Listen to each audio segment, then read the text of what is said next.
In 1734, a French banker was murdered in his own bed. His mansion was set on fire, his body was burned beyond recognition. His killer was never caught. The official story said it was a robbery. Almost nobody believed it. The banker's name was Richard Cantillon, and he had figured out one mathematical secret. A secret about money. A secret so dangerous to the most powerful people in Europe that they may have paid to have him killed for it. 300 years later, that exact same secret is still running in real time right now, today. Every time the government prints a single dollar, it quietly transfers wealth from your bank account into the bank accounts of the richest 1%. And almost nobody knows about it. By the end of this video, you will. And once you see it, you cannot unsee it. Welcome back to Berloga. Today we open the book on the most important economic concept that nobody ever taught you. The Cantillon Effect. The hidden law that makes the rich richer every single time the central bank prints money. If you have ever wondered why your rent doubles while your salary stays flat, by the end you will understand the math behind it, and you will understand why nothing about it is going to change. So who was Richard Cantillon, and what did he know? Cantillon was born in Ireland in the late 1600s. He moved to Paris in his 20s and became a banker, a very good banker. In 1720, France was in the middle of one of the wildest financial bubbles in history, the Mississippi Bubble. A Scottish banker named John Law had convinced the French king to print enormous amounts of paper money to back a speculation in Louisiana land. Stock prices went vertical. Common people, nobles, even servants, everyone bought in. Cantillon watched the bubble closely. He understood something nobody else did. He knew the new paper money would lose its value. He sold his entire position near the top. He bought it back near the bottom. He made the equivalent of hundreds of millions of dollars in today's money. But here is the strange part. After he had made his fortune, he kept thinking about why he had made it. Why was the bubble so predictable? Why did some people get rich while everyone else got poor, using the exact same currency? He wrote down his answer in a single book, a book that would not be published for another 20 years, because Cantillon died before he could publish it. The book is called Essay on the Nature of Commerce in General. It is the first real economics textbook ever written. It predates Adam Smith by 50 years. Most economists today still consider it foundational. In one chapter, Cantillon described his discovery, the discovery that may have gotten him killed. The discovery is this: when a central authority creates new money, that new money does not enter the economy evenly. It enters at one specific point. From that point, it travels through the economy in a specific order, and whoever touches the new money first wins. Whoever touches it last loses. That is it. That is the entire effect. Now let me show you why this is the most important sentence in economics. Imagine a closed room with 100 people in it. Total money in the room is $1,000. Each person has exactly $10. Each pizza costs $1. Each person can afford 10 pizzas. Now imagine someone walks in and hands one person an extra $1,000. Total money in the room doubles, but 99 people are unaware. The lucky person walks to the pizza shop and buys 1,000 pizzas at the old price of $1 each. The pizza shop notices unusual demand. The shop raises its prices to $2 per pizza to keep up. Now the 99 other people with their $10 each can only afford 5 pizzas. Yesterday they could afford 10. Today they can afford 5. The person who got the money first got 20 times richer. The 99 people who got nothing got 50% poorer.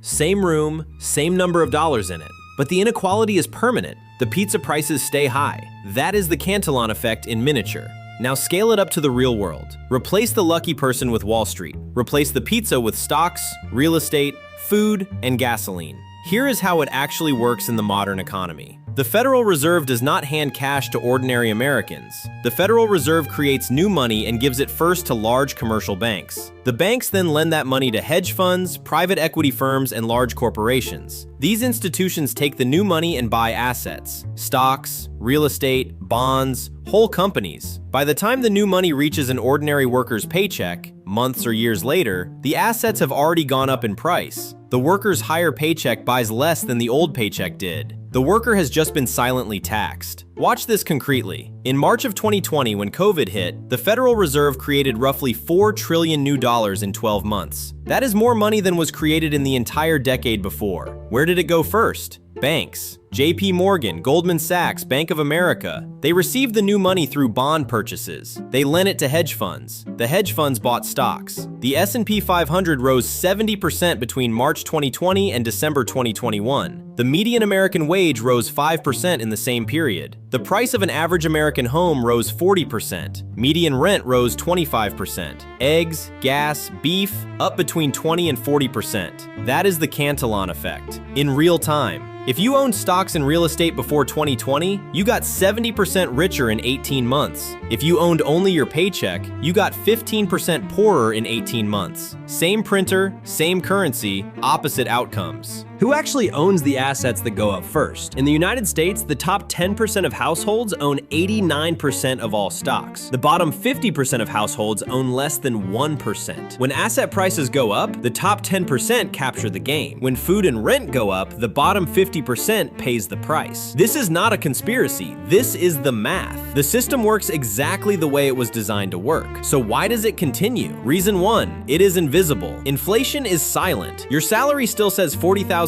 on the paycheck. You do not feel the tax. You only feel that everything costs more. Reason 2, it is gradual. The transfer happens over years, not days. By the time you notice that your rent has doubled, you have already paid 2,000 extra rent checks. Reason 3, it is beneficial to power. Wall Street profits. Politicians get campaign donations from Wall Street. Central bankers keep their jobs by keeping the music playing. Everyone at the top of the pipe wins. Nobody at the top has a reason to stop. Reason 4, it is complicated. Most people do not know how money is created. They do not know the Fed even exists. The system is invisible because the textbook never explains it. What does this mean for you personally? Every dollar in your savings account loses approximately 3 to 5% of its purchasing power every year. That is a silent tax. You did not vote for it. You cannot opt out of it. Every wage increase you negotiate gets canceled by the asset inflation it was supposed to keep up with. Every rent renewal absorbs the asset inflation experienced by your landlord. Every retirement plan you make assumes a future cost of living that is mathematically lower than the actual cost of living will be. This is not a bug in the system. This is the system. So what was Richard Cantillon trying to tell us before he was killed? He was telling us that monetary policy is the most powerful invisible tax in human history. He was telling us that whoever stands closest to the printing press wins. He was telling us that no policy, no party, no election will change the math. The math is the math. The only way to escape the Cantillon effect is to own assets, stocks, real estate, gold, productive land, to stand closer to the printer than to the paycheck. That is the only side of the equation that does not pay the silent tax. The next time someone tells you the rich got rich by working harder, show them this video. The rich got rich because the system was designed to make them rich. The rich got rich because they stood closest to the printer. The system is not broken. The system is working exactly the way Richard Cantillon described in 1730, and 300 years later, nobody has dared to change it. Take off the rose-colored glasses, subscribe, I am going back into hibernation.